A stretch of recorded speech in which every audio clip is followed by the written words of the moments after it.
They say the worst horror stories come from the most mundane places. Not haunted houses or abandoned asylums, but fluorescent-lit offices, empty parking garages, and the quiet hours when most people are safely asleep at home. This is a story about the night shift, about the false security of a locked door, and about the terrifying realization that someone has been watching you far longer than you ever imagined. I took Premier Data Solutions because it paid 30% more than day work, and I needed the money. Student loans, rent, the usual financial prison of your mid-20s. The job itself was mind-numbing, processing insurance claims, data entry, quality control checks, but the building made it worse. Premier leased the 7th floor of a 12-story downtown office complex that was maybe 20% occupied. Budget cuts, failed startups, companies that signed leases and never moved in. Our floor was an island of harsh fluorescent light in an ocean of darkness. There were 3 of us on the night rotation. Jerry, a guy in his 50s who'd been doing graveyard work for decades and had the exhausted, gray look of someone who'd permanently damaged their circadian rhythm. Lisa, a grad student who needed the quiet hours to work on her thesis between tasks. And me. We worked in a large, open floor plan divided by cubicle walls, spread out enough that you could go hours without seeing another person. Jerry was 2 rows over, Lisa was by the windows on the far side. We'd nod at each other during the 2 a.m. break, exchange maybe 3 sentences, then return to our isolated stations. The building had that specific kind of silence that only exists in empty office spaces at night. The hum of computers, the clicking of keyboards, the occasional groan of the HVAC system cycling on and off. Every sound felt amplified. Every unexpected noise made your heart jump. I'd been there about 3 weeks when I first noticed things out of place. Small things at first. I'd return from a bathroom break and my chair would be adjusted higher or lower than I'd left it. My coffee mug, which I always positioned to the right of my keyboard, would be on the left side. Documents I'd definitely closed would be open on my screen, scrolled to specific sections I hadn't been reading. I assumed it was Jerry messing with me, some kind of hazing ritual for the new person. I didn't confront him because I didn't want to seem paranoid or unable to take a joke. But then the incidents became harder to dismiss. One night I came back from break and my jacket, which I'd draped over my chair, was folded neatly on my desk. Another night, my login session had been used while I was in the bathroom. I could see the access timestamps in the system logs, showing activity during the exact 7 minutes I was gone. I started paying closer attention, taking mental snapshots of how I left my workspace. The disturbances continued, always subtle, always when I briefly left my cubicle. The 4th week, I was looking for a flash drive I thought I'd dropped, digging through my desk drawers, when I found them underneath some old training manuals I'd never opened.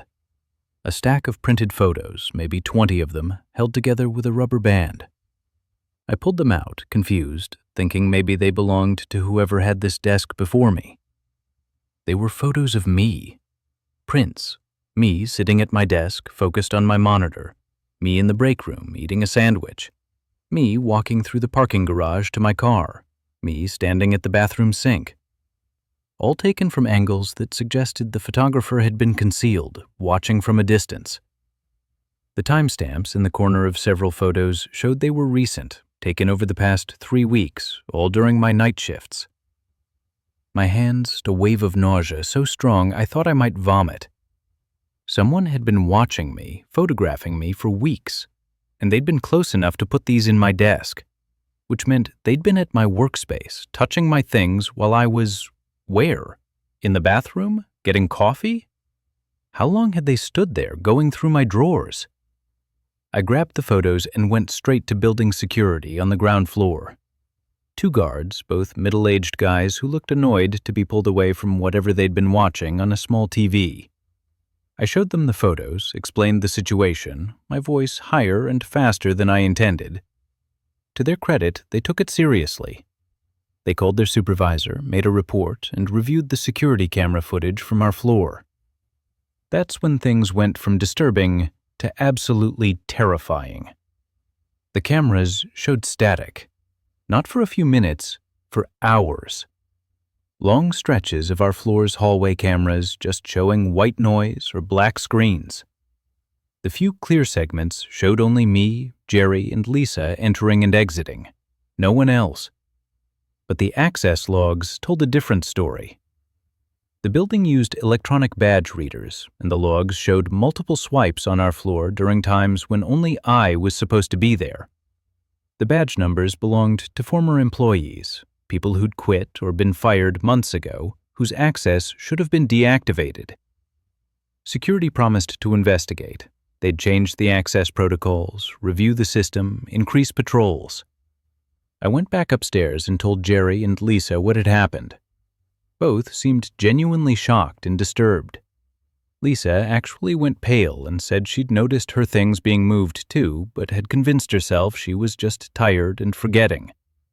Jerry checked his desk and found nothing, but he suddenly looked very old and very afraid. I should have quit right then. I know that now. But I needed the money, and security had promised to fix the problem, and in the harsh light of our office floor, surrounded by humming computers and mundane corporate furniture, it was almost possible to rationalize it away. Almost. I started locking the suite door from the inside, something we technically weren't supposed to do, but that no one enforced. I kept my phone within reach at all times. I took bathroom breaks only during the scheduled times when Jerry and Lisa were also in the suite, visible at their desks. I stopped wearing headphones. Every sound made me freeze and listen. 3 nights after I found the photos, I stayed late to finish a quarterly report that was due the next morning. Jerry and Lisa had both left by 2:30 a.m. I was alone on the floor, alone in the building for all I knew, but I was determined to finish and get out. The silence felt heavier that night, pressing down on me like a physical weight. At 3:17 a.m., I remember the exact time because I checked my phone immediately after, I heard footsteps in the hallway outside our suite. Everything not the quick, purposeful walk of a security guard on patrol. Slow, deliberate steps. Someone taking their time. I stopped typing and held my breath, listening.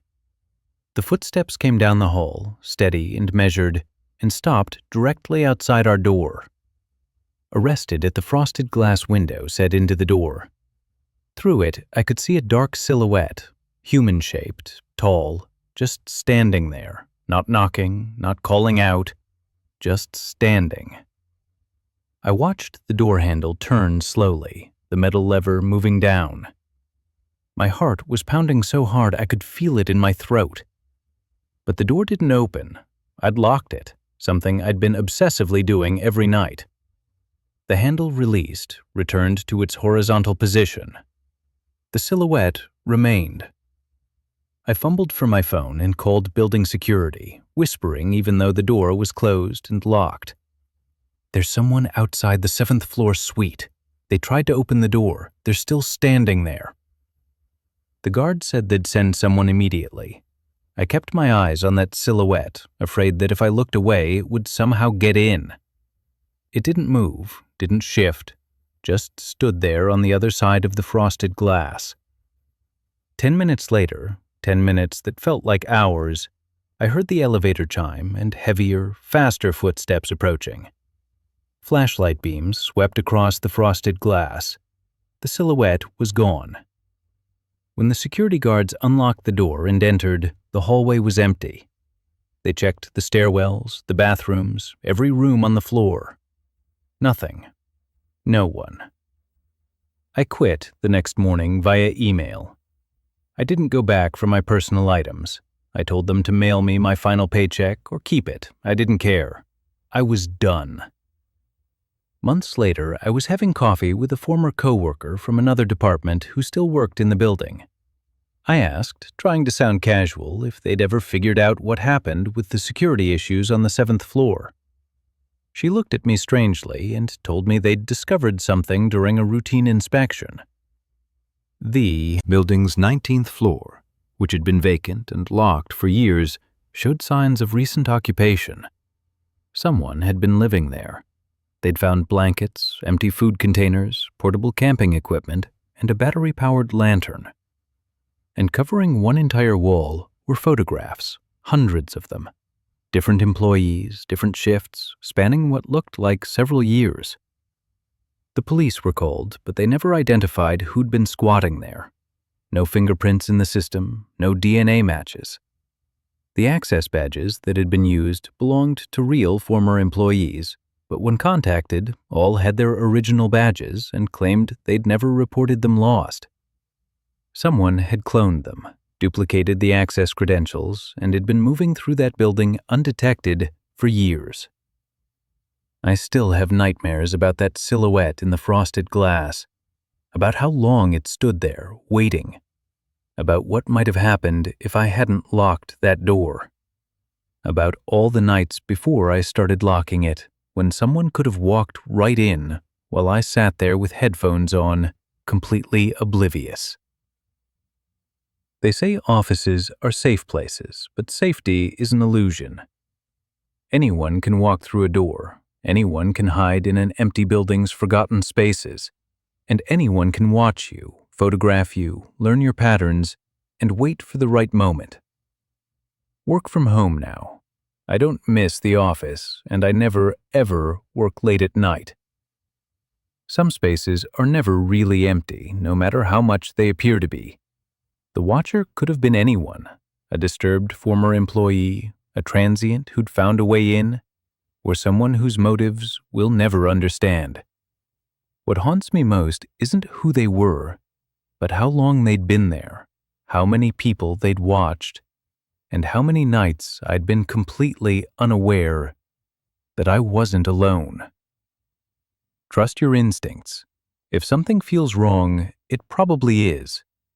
And if you work the night shift in a mostly empty building, remember, you might not be as alone as you think. Memory is fragile. We think our recollections are fixed, reliable records of the past, but they're actually fluid, easily influenced, constantly being rewritten. We remember what we expect to remember, what makes sense, what fits the narrative. But what happens when your memory tells you one truth and everyone around you insists on another? What happens when you're the only person who remembers someone existed at all? Sucade had worked in our marketing department for almost 2 years when she suddenly left the company. That's what our manager told us during the Monday morning team meeting. Family emergency, he'd said, offering no additional details beyond assuring us that Sarah's workload would be redistributed and a replacement would be hired soon. It was abrupt. She hadn't mentioned anything to any of us, hadn't cleaned out her desk, hadn't said goodbye. But people leave jobs suddenly sometimes. Life happens. We accepted it and moved on. Michaels Webb joined our team the following Tuesday.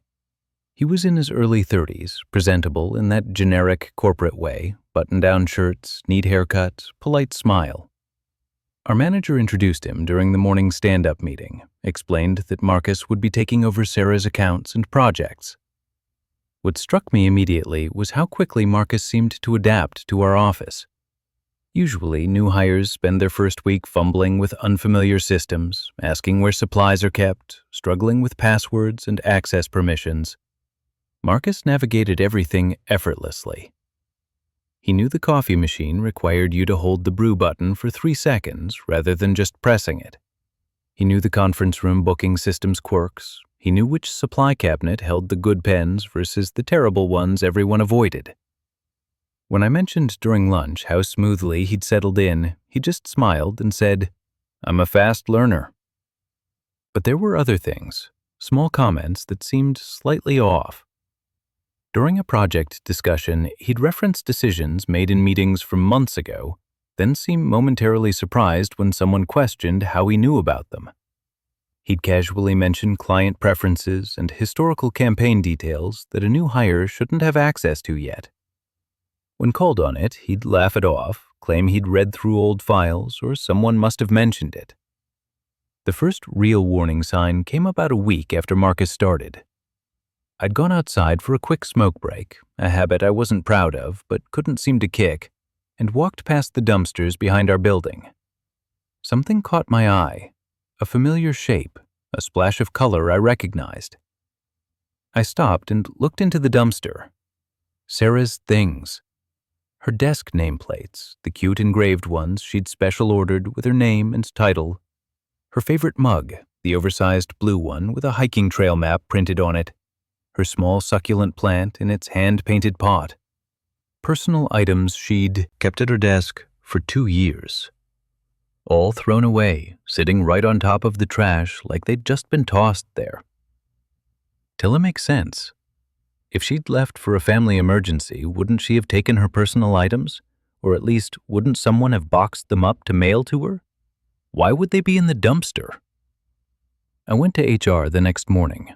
The representative, a woman named Elaine I'd worked with on various employee events, seemed confused by my questions. She pulled up Sarah's file, checked her records multiple times, and confirmed that Sarah Kincaid had resigned 3 weeks ago, not the week before Marcus started, but 3 full weeks prior. Personal reasons, the file noted. No forwarding information, no exit interview. I asked if they had contact information so I could reach out to Sarah, make sure she was okay. Elaine explained they couldn't give out personal information, but offered to forward a message if I wrote one. I did, a simple email asking Sarah to call me, saying we were worried about her. Days passed. No response. I tried calling Sarah's cell phone number. Disconnected. Her LinkedIn profile, which had been active with regular posts, was gone. Her Facebook account, which I'd occasionally see in my feed, had been deactivated. Her Instagram, where she'd frequently posted photos of her weekend hiking trips, was no longer accessible. Every digital trace of Sarah Kincaid had been systematically erased. And then there was Marcus. He started dressing differently. Sarah had a particular style, earth tones, lots of greens and browns, practical but put together. She wore distinctive, thick-framed glasses, tortoiseshell pattern. About 2 weeks into his tenure, Marcus showed up wearing similar colors. Then the glasses, not identical but remarkably similar in style. He started using phrases Sarah had used, specific turns of phrase I recognized. The way he organized his desk space began to mirror how Sarah had arranged hers. Being paranoid, reading too much into coincidences. But then, during a team meeting, Marcus did something that made my blood run cold. We were discussing a difficult client, and Marcus tilted his head at a specific angle, touched his temple with 2 fingers, and said, "Here's the thing we need to understand about their perspective." It was exactly how Sarah used to preface her insights. The head tilt, the gesture, the phrasing. Exactly. I waited until after the meeting and approached him directly. "Why are you copying Sarah?" I asked, trying to keep my voice level. Marketers looked at me with this completely blank expression. "Who?" "Sarah Kincaid, the person whose job you took over, the person whose mannerisms you keep mimicking." His brow furrowed in what appeared to be genuine confusion. "I don't know anyone named Sarah. I've been with Meridian Marketing for 8 months now. Are you feeling okay?" I insisted he'd only been there for 2 weeks. He suggested, gently, that I might be confused, mixing up dates. He walked away, leaving me standing in the conference room, doubting my own memory. I went through my email history. I found project threads Sarah had been part of, but when I opened them, Marcus's name appeared in the sender and recipient fields, where I knew Sarah's had been. I checked my phone's photo gallery. I had a picture from a teen lunch 4 months earlier, everyone gathered around a restaurant table. I remembered Sarah sitting between me and Tom, our graphic designer. In the photo, Marcus sat in that exact position. It couldn't be Marcus. I'd taken that photo 4 months ago, and Marcus had only started 2 weeks ago. I remembered taking it, remembered Sarah making a joke about the restaurant's oversized portions. But there was Marcus in the photo, wearing a green shirt similar in color to what Sarah had worn that day. I started asking coworkers about Sarah. Most looked at me blankly. A few seemed irritated, like I was wasting their time with strange questions. "Marcus has been here since," and they'd reference dates from months back, pulling up emails and Slack messages that showed his name, his contributions, going back to last spring. Only Jennifer from accounting hesitated when I asked her.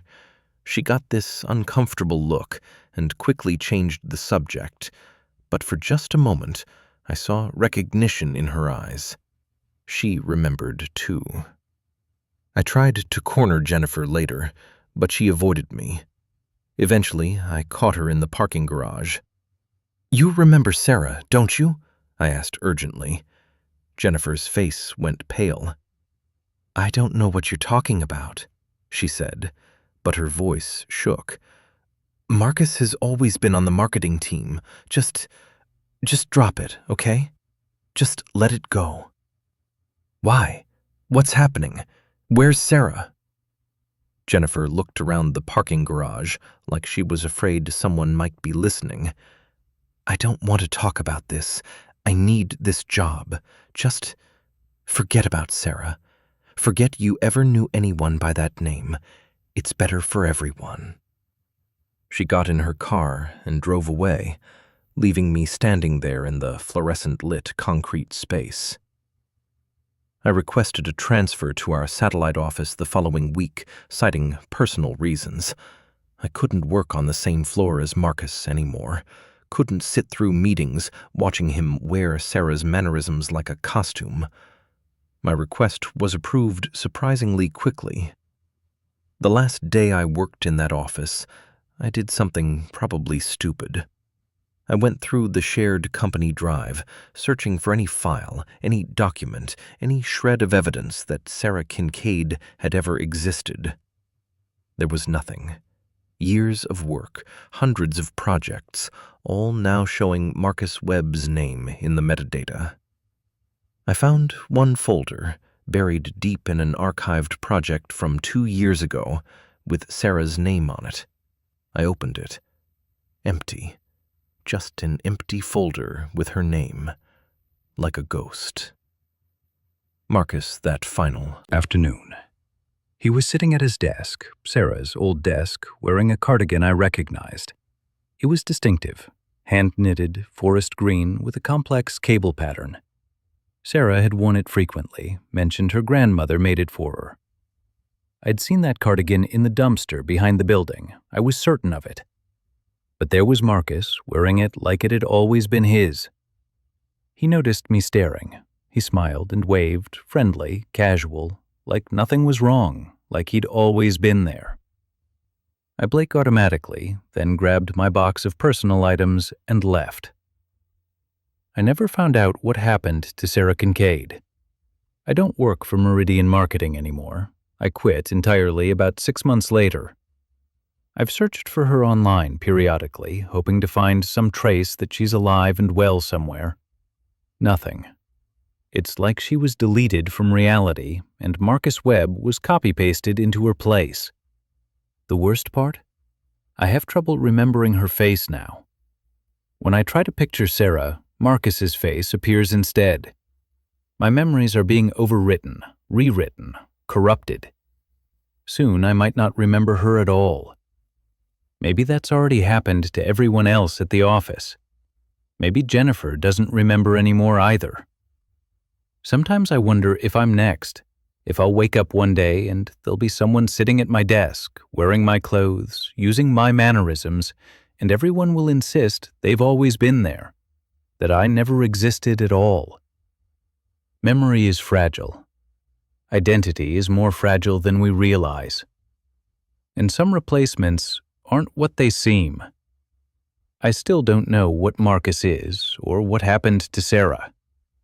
Was it some kind of corporate conspiracy, a shared delusion, or something far stranger, something that can erase people from existence and slide seamlessly into their place? The most terrifying part isn't the mystery itself, but how easily everyone accepted it. How quickly Sarah was forgotten. How smoothly Marcus absorbed her entire identity. If it happened to her, it can happen to anyone. Remember the people around you. Hold on to those memories, because someone might be counting on you to remember they existed at all. Every old building has a basement, and every company has archives. Boxes of old files, obsolete records, documents that can't legally be destroyed, but no one will ever read again. These spaces exist in a kind of limbo, forgotten by the people working in the bright, climate-controlled floors above. But just because a place is forgotten doesn't mean it's empty. And sometimes the things that get left behind in the dark aren't just paper and dust. I was 24 years old and 6 months into my first real job out of college when I made the mistake that would get me sent to the basement. I worked for Meridian Insurance, a mid-sized company occupying 3 floors of a converted industrial warehouse in what used to be the manufacturing district. The building was probably 80 years old, all exposed brick and cast iron columns that the architects had preserved for character. My job was junior records clerk, which mostly meant filing claims paperwork and digitizing old documents when needed. The mistake was significant.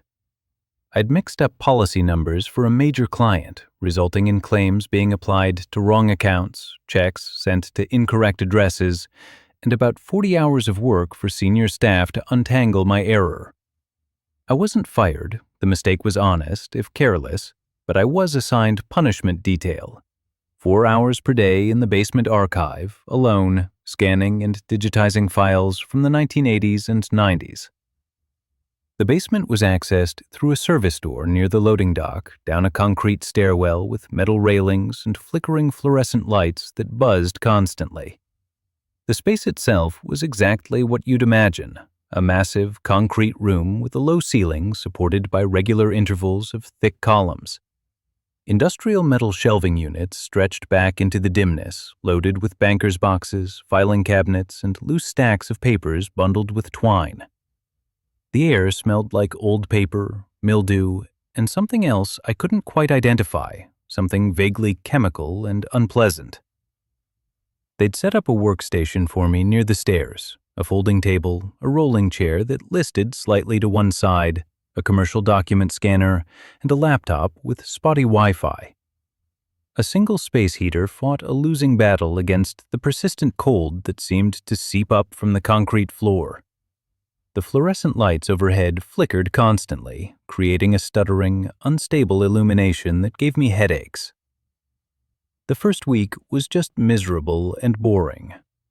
I'd arrive at 1 p.m., scan documents until 5 p.m., then gratefully escape back upstairs. The work was mind-numbing. Claim forms, policy documents, correspondence, all needing to be scanned, named properly, and uploaded to the company's digital archive.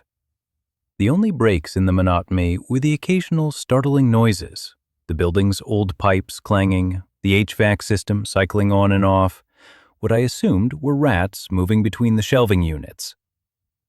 During my second week, I started finding the notes. They were tucked into files, seemingly random, a scrap of paper between claim forms, a sticky note adhered to a policy document, a handwritten message on the back of an old memo. At first, I thought they were legitimate work notes from decades ago, instructions or reminders from the original clerks who'd filed these documents. But the content was wrong. They weren't work-related. The first one I noticed said, "Do you hear them too?" written in blue ballpoint pen on a piece of notebook paper folded once, tucked into a 1992 autoclaim file. Another, in different handwriting, on A11 was nothing that was outweighed ignored. Another one I noticed said, "Do you hear them too?" Another one I noticed said, "Do you hear them too?" written in different handwrite on a 1992. Another, in different handwrite, "Do you hear them too?" Another one I noticed said, "Do you hear them too?" Will be. Another one I noticed said, "When you hear them too?" No. Walking handwriting on a yellow sticky note. "Don't stay after 4 p.m. A third, this one on the back of an internal routing slip. "The far corner. Something's wrong there. I collected them as I found them, laying them out on my work table. There were more than a dozen, all with similar themes: warnings about sounds, advice about when to leave, references to specific areas of the basement. The handwriting varied, suggesting multiple authors over many years. The paper had that yellowed, brittle quality of old documents. Them to my supervisor when I went back upstairs, thinking maybe they'd be interested from a historical perspective or concerned about former employees' mental health. My supervisor, a perpetually stressed woman named Carol, barely glanced at them. "Probably just pranks," she said. "People used to work down there regularly before we went mostly digital. They'd get bored, mess around. Don't worry about it. Just focus on your scanning." So I went back to work, but I couldn't stop thinking about the notes. Do you hear them too? The question implied someone else had heard something first. What had they heard? And don't stay after 4 p.m. Why that specific time? What happened after 4 p.m.? I certain that's when the basement was never silent.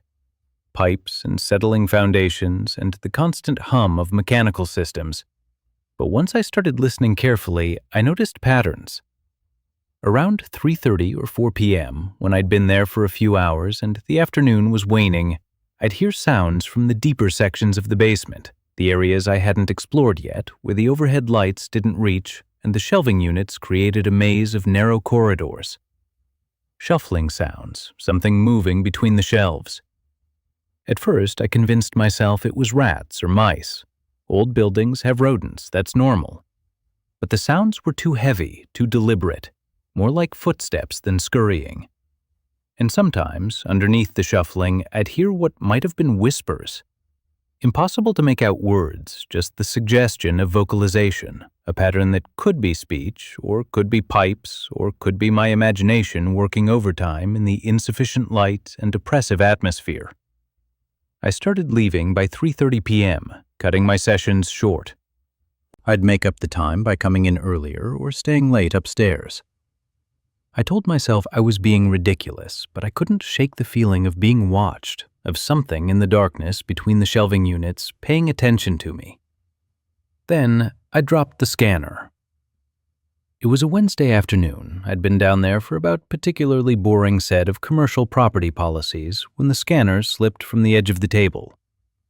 It hit the concrete floor with a sharp crack, and the battery compartment flew open, sending batteries rolling under my workstation. I swore and got down on my hands and knees to retrieve them. That's when I saw the scratches on the floor. Scratches on the floor. They were under and around the area where my table sat, carved into the concrete. Not random scuffs or scrapes from furniture being moved, but deliberate marks. Tally marks. Hundreds of them, maybe thousands, clustered in groups of 5, with the 5th mark crossing the other 4. They covered an area about 6 feet in diameter, extending under the nearby shelving units. And with the tally marks, scratched deeper into the concrete in shaky, desperate letters, "Help me," and "Still here," and "Can't leave." I scrambled backward so fast I hit my head on the underside of the table. My heart was pounding, my breath coming in short gasps. I grabbed my phone and took photos of the floor, the scratches, the words. The flash illuminated the marks clearly, undeniably real, carved with something sharp over what must have been a very long time. Immediately, should have run upstairs and reported it. But I was frozen, staring at those marks, trying to process what they meant. Someone had been down here, trapped or imprisoned or something. For how long? Each tally mark represented what? A day? A week? The lights in the back section of the basement went out. Not all the lights, just the ones in the deeper area, maybe 60 feet away from where I sat. The darkness seemed to rush forward, filling the space between the shelving units. And in that darkness, I heard footsteps. Not shuffling this time, actual footsteps. The sound of shoes on concrete moving toward me from the dark section. Measured, steady, purposeful. I ran. I grabbed my bag, left the scanner and laptop and everything else, and ran for the stairs. I didn't look back. I didn't want to see what was coming from the darkness. I hit the stairwell door so hard it slammed against the wall, and I took the stairs 3 at a time, emerging into the ground floor loading area and the blessed normalcy of a weekday afternoon. I called security from my desk upstairs, told them something had happened in the basement, that I'd been frightened and left my equipment. I didn't mention the footsteps. I knew how that would sound. I just said I'd heard a noise and panicked, which was technically true. 2 security guards went down with me the next morning to retrieve my things. The lights in the back section were working fine. My equipment was exactly where I'd left it. And sitting on top of my bag was a file I'd never seen before, a personnel record that hadn't been in any of the boxes I'd been scanning. The file was for an employee named Thomas Vance. Employment start date, September 1987. Position, records clerk. Assignment, basement archive. Employment end date, unknown. Written in red pen across that field. Clipped to the file was a Polaroid photograph. It showed the basement from an angle deeper in, looking back toward where I'd been working. The photo was old, the colors faded to that distinct Polaroid yellow-orange tint. In the foreground was the concrete floor with some of those tally marks visible, and in the background, in the shadows between 2 shelving units, there was a shape. Vague, indistinct, but unmistakably human in form. Or what used to be human. I showed the file to the security guards. They looked concerned and confused. One of them called their supervisor.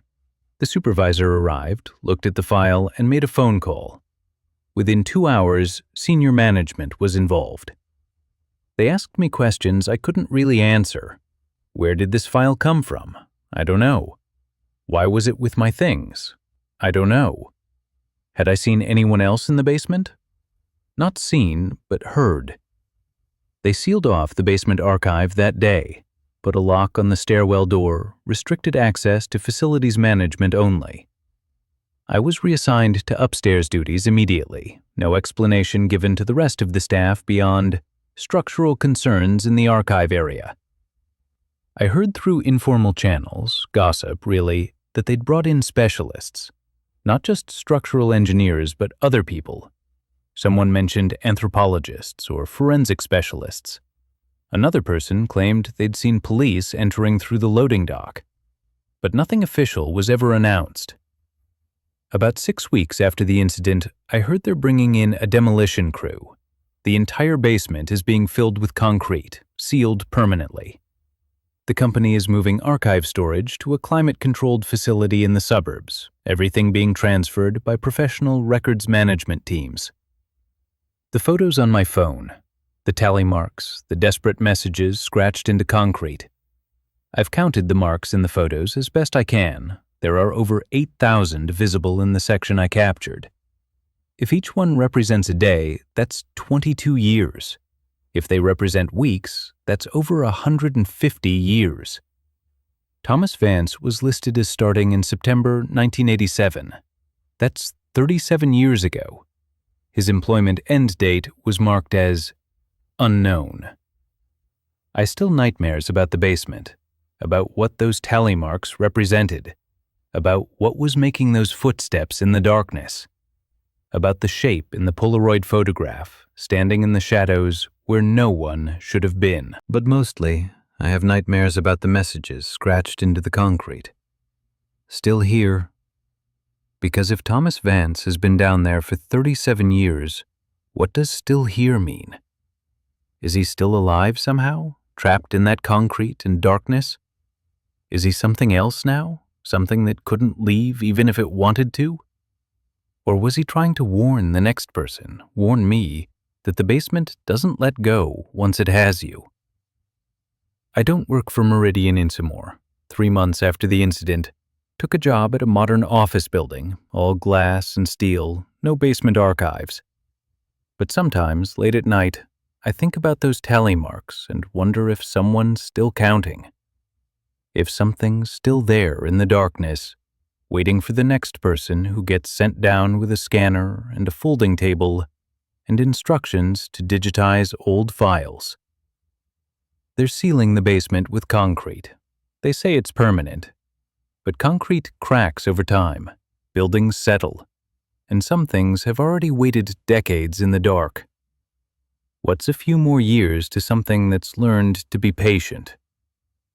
The basement is sealed now, tons of concrete poured into that space, covering the tally marks and the desperate messages and whatever had been living or existing in the darkness. But I can't shake the feeling that sealing it wasn't a solution. It was just containment. And containment only works until it doesn't. If you work in an old building with a basement archive, pay attention to the places no one wants to go. Read the warnings that previous workers left behind. And if you find tally marks scratched into concrete, if you hear footsteps from empty spaces, don't stay to investigate. Some assignments aren't worth completing. Some mysteries are better left unexplored. The shift to remote work was supposed to make everything easier. Work from home, set your own hours, no commute, better work-life balance. For most people, it delivered on those promises. But remote work also created distance, isolation, and a strange new problem. How do you know the person on the video call is really who they claim to be? How do you know they're even alive? I'm a software consultant for a mid-sized tech consultancy called Apex Digital Solutions. We've been fully remote since before the pandemic. It's part of the company's identity, hiring talent from anywhere, optimizing for skills over location. Our team is spread across 4 time zones: developers in Seattle, project managers in Austin, designers in Boston, and me in Denver, handling quality assurance and client liaison work. We have mandatory video calls every Monday morning. We have 2049 and Monday Might Money everyone. We have a mandatory video call anyone Monday morning 1. We had 2049 and Monday morning 1. We have mandatory video call and many more any morn. We have mandatory video call and each Monday morning 1. We have mandatory video call and any morning 1. We have mandatory video call and frequently any morning. We have mandatory video call and 8 a.m., others at 11 a.m., but everyone's expected to be there with cameras on. 12 of us on the team, all in little rectangles on a shared screen, going through project updates and weekly planning. February was brutal that year. We were understaffed because 2 team members had left for other jobs, and we were in the middle of a major client project with a hard deadline. Everyone was pulling 60-hour weeks, working nights and weekends, surviving on coffee and stress. You could see it in people's faces during the calls: dark circles under eyes, unwashed hair, that glazed look of chronic exhaustion. Daniel Archer was one of our senior developers. Mid-30s, based in Seattle, incredibly talented with back-end architecture. I'd worked with him for almost 2 years, though we'd only met in person once at a company retreat. Like most remote colleagues, I knew him primarily through video calls, Slack messages, and the quality of his code commits. During the Monday call in the 3rd week of February, I noticed something wrong with Daniel's video feed. It wasn't an obvious technical glitch, the image wasn't frozen or pixelated or laggy, but something about it felt off. The lighting in his frame was dimmer than usual, the shadows deeper, and Daniel himself seemed strange. He wasn't moving naturally, no small shifts in posture, no unconscious gestures, no blinking that I could detect. He just stared at the camera with this fixed, almost empty expression. When our project manager called on him for his weekly update, there was a delay, maybe 3 or 4 seconds, before Daniel responded.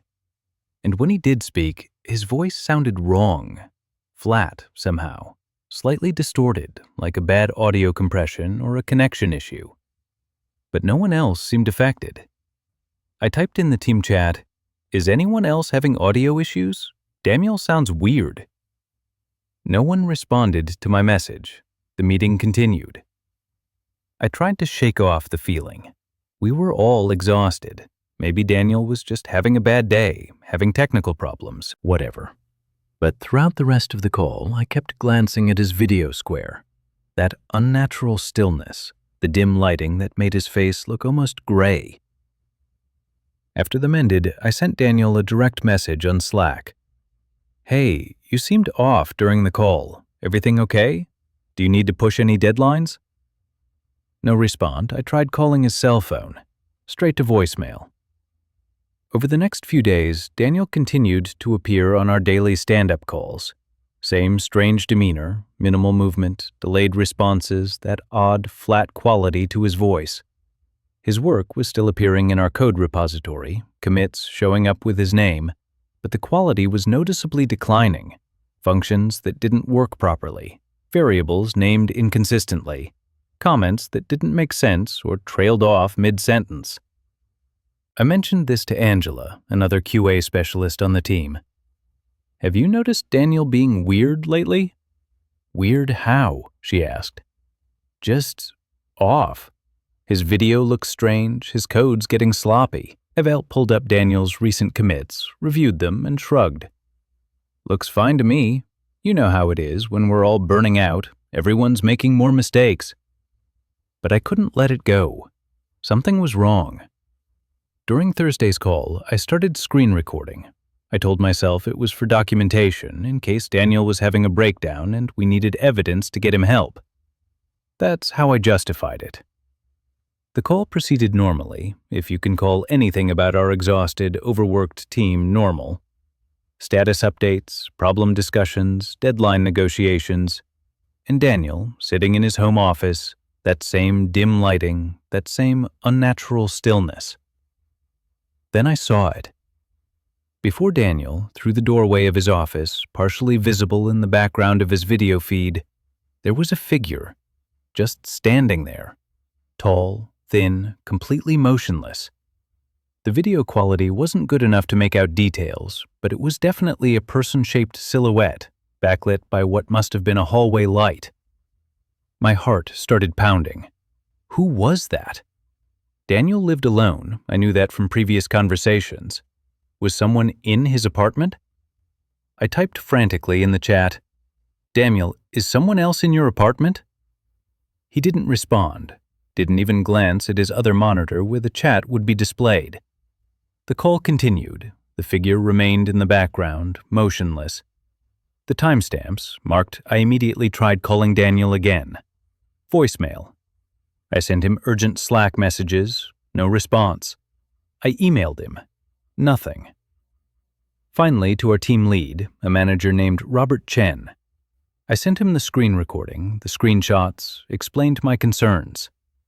Something's wrong with Daniel. He's not responding to messages, his work quality has dropped significantly, and there was someone in his apartment during today's call.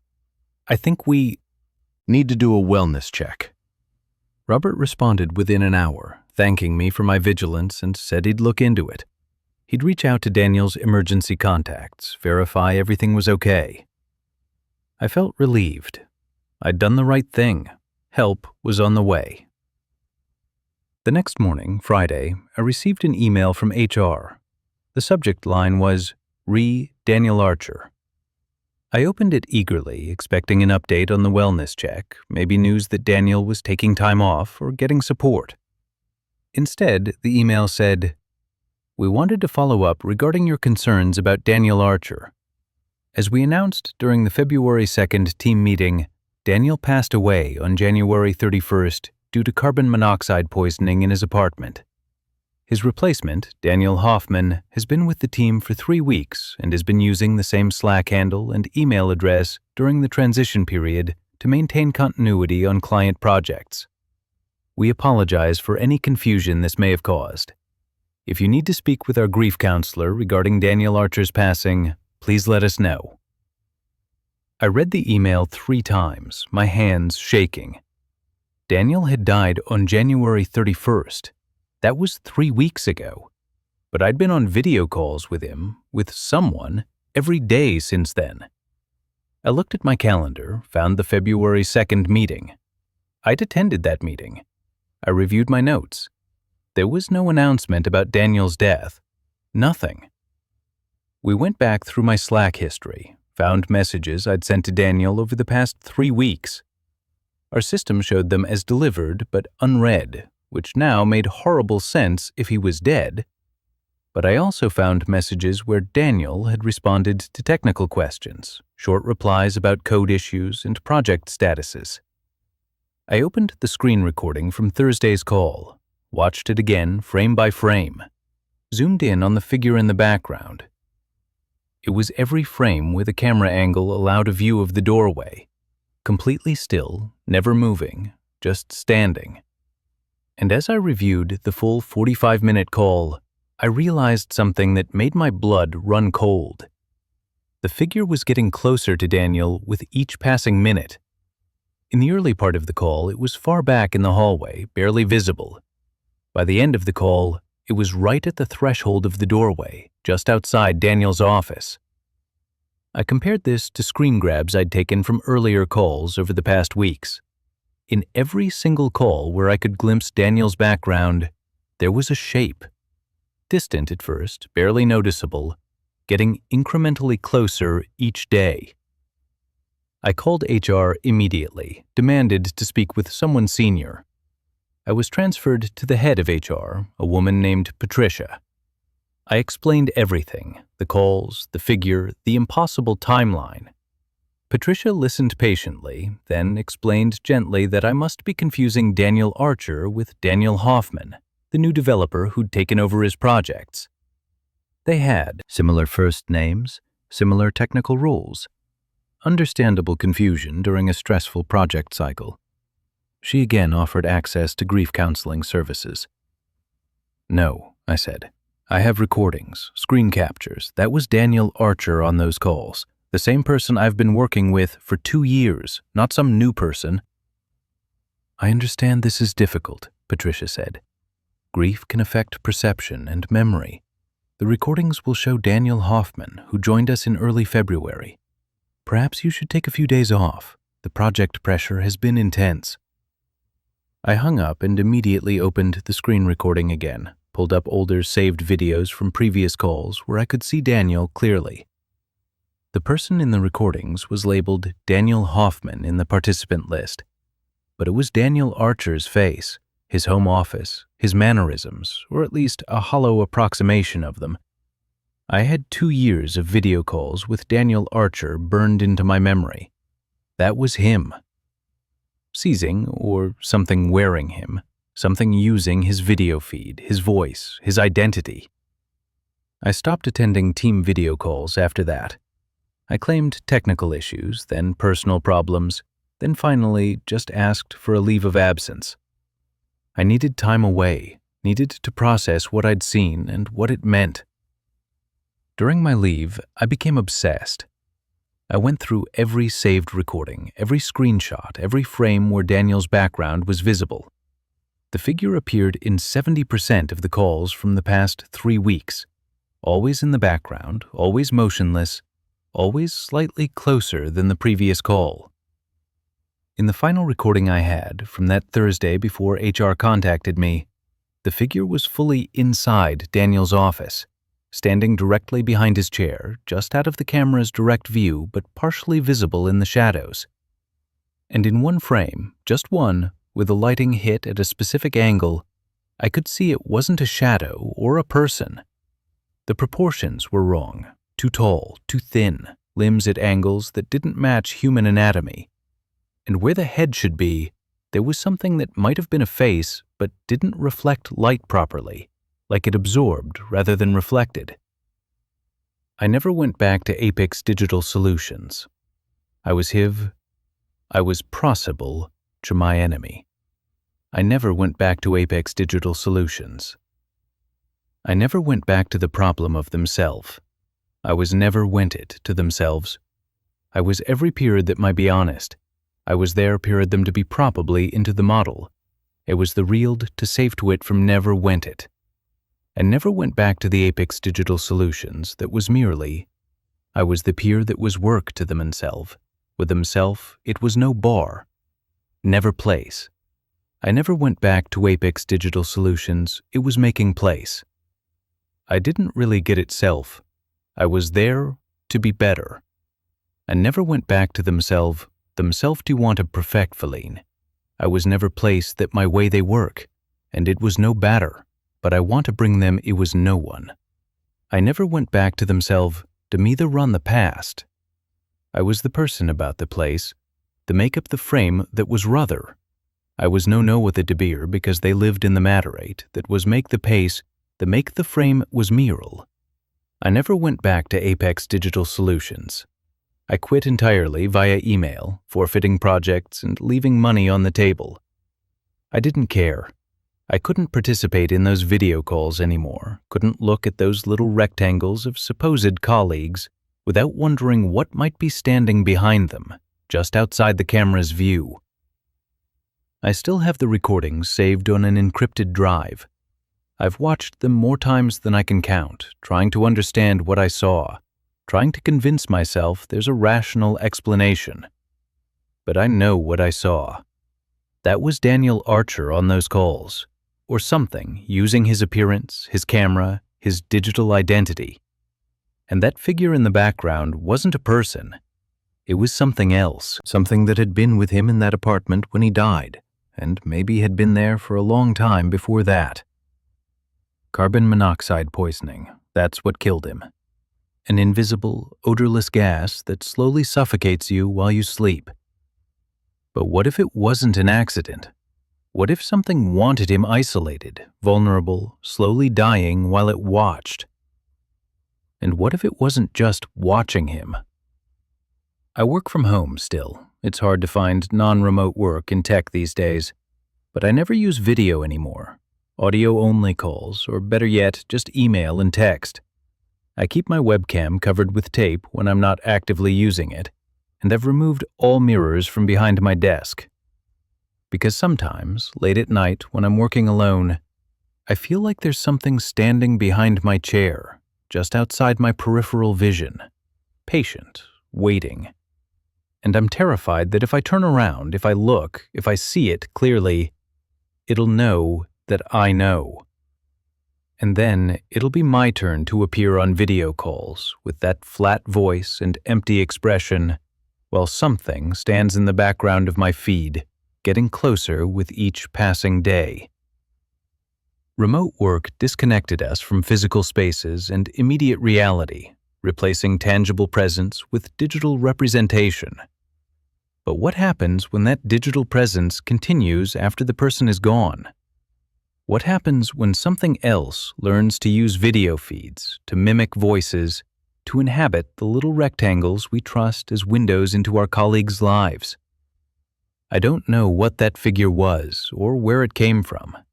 I don't know if it killed Daniel or just used him afterward. But I know it's still out there, somewhere, standing in backgrounds, lurking just outside camera frames. So the next time you're on a video call, take a closer look, not at the person speaking, but at what's behind them, in the shadows, in the hallway, just out of focus. Because something might be watching through their camera. And once you see it sees you too. Corporate hierarchies create a strange dynamic. Certain people become invisible. Maintenance workers, janitors, security guards. They move through office spaces performing necessary functions, while the people at desks barely acknowledge their existence. We trust them implicitly because they're just part of the infrastructure, background elements in the daily routine. But what happens when something wrong, something inhuman, understands that invisibility is the perfect cover? What happens when something learns to hide in plain sight?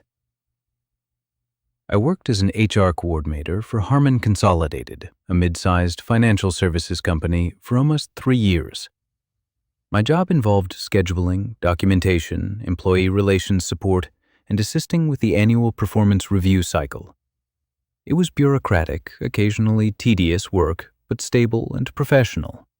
I was good at it. I liked the structured nature of HR processes, the clear policies and procedures. Reviews were my busiest time, coordinating hundreds of meetings between employees and their managers, preparing documentation, sitting in as a witness when required. Most reviews were straightforward. Manager delivers evaluation, employee signs acknowledgement, Everyone moves on. But one review during my 3rd year was different. The employee's name was Robert Chen. He worked in facilities maintenance. Specifically, he was assigned to our building's HVAC, plumbing, and general repair needs. His manager was Patricia Nguyen, the facilities director. When I scheduled the review meeting, Patricia made an unusual request. She wanted to use conference room E, the smallest room we had, with no windows, and she wanted the door to remain closed and locked during the meeting. "Is there a specific reason?" I asked, following up via email. "Just a preference," Patricia replied. "Robert can be uncomfortable in larger spaces." It was odd, and prepared the standard review documentation. Robert arrived at exactly 2 p.m. for his 2 p.m. meeting. Perfect punctuality. He was utterly unremarkable in appearance, maybe 5'9", average build, wearing the standard maintenance department uniform of navy blue work pants and a gray company polo shirt. His face was the kind you'd forget immediately. Regular features, no distinguishing marks, the sort of person who could walk past you every day and you'd never register their presence. But his stillness was unnerving. He didn't fidget, didn't shift his weight, didn't engage in any of the tiny, unconscious movements humans constantly make. He just stood in the doorway, making direct, unblinking eye contact with Patricia, waiting. "Come in, Robert," Patricia said, her voice tight. He entered, sat in the chair facing Patricia's position at the small conference table, and placed his hands flat on the table surface. Again, perfectly still. I sat to the side with my laptop, ready to take notes and witness the review. Patrick threw the evaluation. Her hands were shaking slightly as she shuffled papers. She marked every category as satisfactory or meets expectations, despite the notes in front of her, notes I could partially see, that indicated multiple complaints and performance issues. She spoke quickly, avoiding eye contact with Robert, and finished in less than 10 minutes. "So that concludes your review," Patricia said. "Do you have any questions or concerns?" "No," Robert said. His voice was flat, neutral, without inflection. "Okay, please sign here acknowledging you received the review." Robert signed with a pen Patricia provided. His signature was perfectly precise, every letter identical in size and spacing, like a font rather than handwriting. He stood, nodded once, and left the room without another word. The moment the door closed, Patricia locked it from the inside. Then she leaned against the door and let out a shaking breath, looking like she might cry or vomit or both. "Are you okay?" I asked, genuinely alarmed. Patricia looked at me with an expression of pure fear. "I've been trying to fire him for 6 months," she whispered. "Every time I submit the termination paperwork, it disappears from the system. HR says they have no record of my complaints. Other employees who've reported issues with Robert either recant their statements or quit. I don't know what to do." "What kind of complaints?" I asked. "He appears in places he shouldn't be, floors he's not assigned to, locked rooms, people's offices after hours. He doesn't make noise, people turn around and he's just there. He stares at people, follows them, and the things he fixes, they break again within days, always requiring him to come back. It's like he's sabotaging his own work to maintain access." I should have dismissed this as personnel paranoia, interpersonal conflict, something manageable through proper HR channels. But the fear in Patricia's voice was real. And I'd felt something wrong about Robert, too, that unnatural stillness, that fixed stare. "I'll look into this," I promised. I worded it to this now, it's done in an evid of maybe coming netically in the last meaning. "I'll look into this. I never wants to be complaints when they convince them and into quick them. Which wanted it to them is the lots more that one between. I would live it. I'll set the first from me that he know, will even the support it's to the stave one. I would still this by winning the companies with it from the time. And everyone's to begin to them is one of the 4 which things like this. Okay, Patricia find it. The free there is the cased, the sported in the review, was the things that they were loosed. within for too many 24. But no, I have the most listed in last mime, asked. I'll pull his personnel file, check the complaint history, and figure out what's going on. I spent the next 2 days investigating. Robert Chen's personnel file was strange. His employee photo showed a completely different person, younger, Asian features, broader build. The photo didn't match the man I'd just seen in the review. His listed start date was 1987, which would make him a 36-year veteran of the company, yet he looked maybe 40 years old.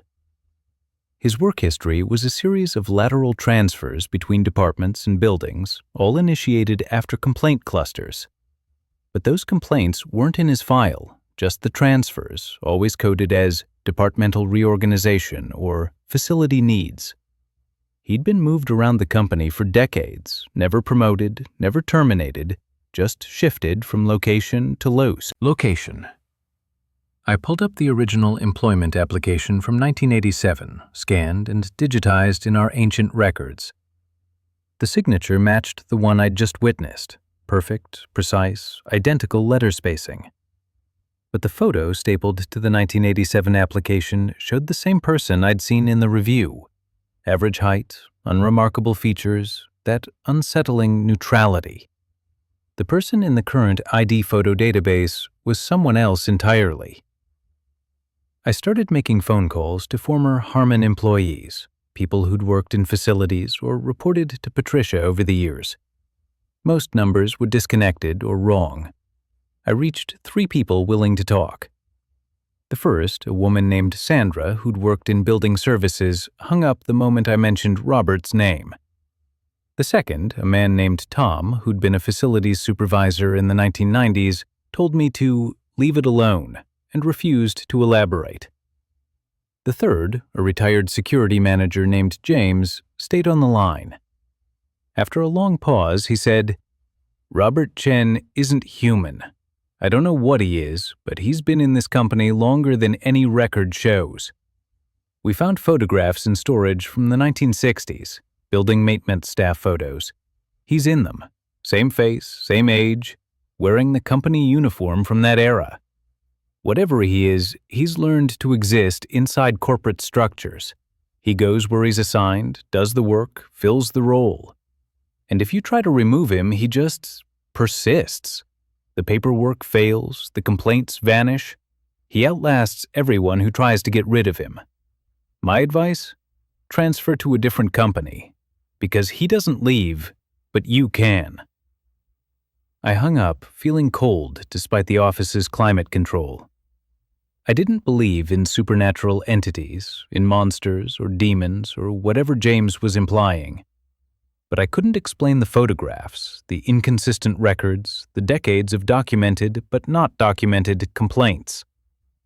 I decided to report everything to senior HR leadership.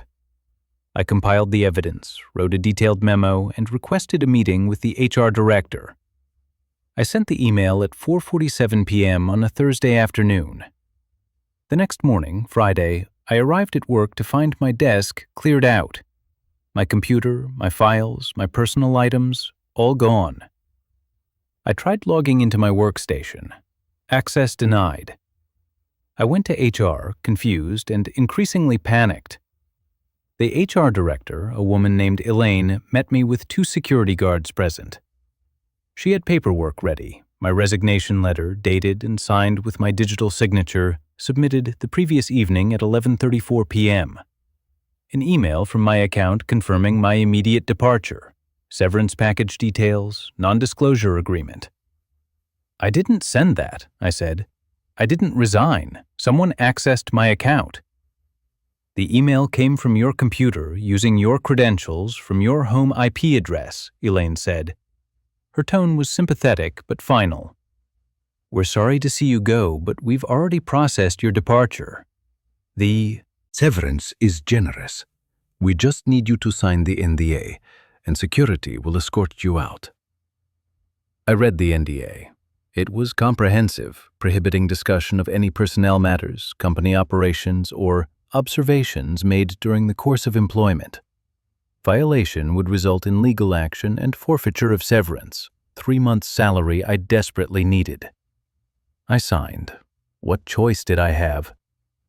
As security escorted me through the lobby toward the exit, I saw Robert Chen. He was mopping the floor near the elevators, wearing his maintenance uniform, moving the mop in perfectly regular mechanical strokes. As I walked past, he stopped and looked directly at me. He smiled. Wasn't a human expression. The muscles moved correctly, the teeth showed appropriately, but there was no warmth, no humanity, no actual emotion behind it. It was a thing that had learned to arrange a human face into a smile shape, executing the gesture without understanding it. I left Harman Consolidated that morning and never went back. I'm violating the NDA by sharing this. I know the risks. But people need to understand that some things learn to exploit our systems, our bureaucracies, our corporate structures. They hide in the infrastructure, in roles we don't pay attention to, in positions we consider beneath notice. If you work for a large old scribeses, some things that a blink the belief. If you work for a large professionist, pay attention to the maintenance staff. Check how long they've been there. Look at archived photos if you can access them. Ask longtime employees if there's anyone who's always been here, but never seems to age, never gets promoted or fired, just persists. And if you find someone like that, someone whose records don't make sense, whose presence makes people uncomfortable, who stares too long and moves too smoothly and smiles without meaning, don't investigate. Don't ask questions. Don't try to expose them. Just leave. Find another job. Get out. Because some things have been hiding in plain sight for decades, maybe longer. They've learned patience. They've learned how to navigate human systems. They've learned how to remove threats. And they're very, very good at making problems disappear. I don't know what Robert Chen is.